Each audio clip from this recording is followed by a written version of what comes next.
we're not going to let the 17 bullets we just took take us down. If anything, we're going to keep running, and we're going to lead the rest of the nation behind us. After a teenager used an AR-15 to kill 17 people, thousands of students are expected to Washington tomorrow to march. They are protesting for better gun laws here in the United States. Their message, enough is enough. The March for Our Lives anti-gun violence protests are happening all across the country tomorrow. And First Coast News' Alex Osiris right now is live at the Jacksonville International Airport this morning as people are getting ready to head to D.C. Good morning, Alex. Keitha, good morning. Expecting full flights to the nation's capital today, but not only are people flying, they're driving as well. And we caught up with several groups planning to take both adults and kids to this March for Your Lives event in the nation's capital coming up over the weekend. And we met some of them back in Tallahassee just a few weeks ago, and we've caught up with them ever since. And a few say that they are inspired by some of those marches that they've seen around the country, and that's why they're packing their bags and their long johns for a cold weekend ahead.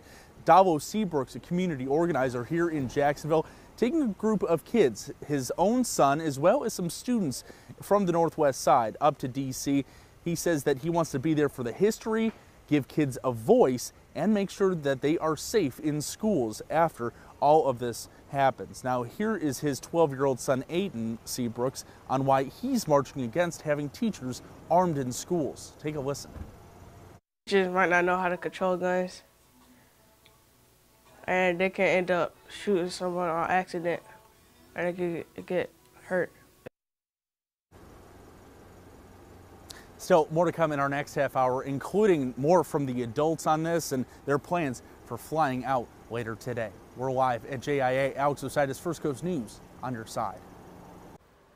While a lot of people are headed towards D.C., if you want to show your support, you can do that here locally. Two Duval County seniors are organizing a march that they're saying is an inclusive march, and it'll be a peaceful gathering for the entire community. It's happening tomorrow morning at Hemming Park, and their goal is to gain local lawmakers' attention to change gun reform and help stop gun violence here on the First Coast. We hope to be heard by our legislators and by society to sort of start this conversation about gun reform in America, and we really want to get our message, especially to our congressmen and to our local legislators who have the power to make a difference in our society. As a whole, I'd really like to see stricter gun laws. I know that we did just pass a stricter law in Florida.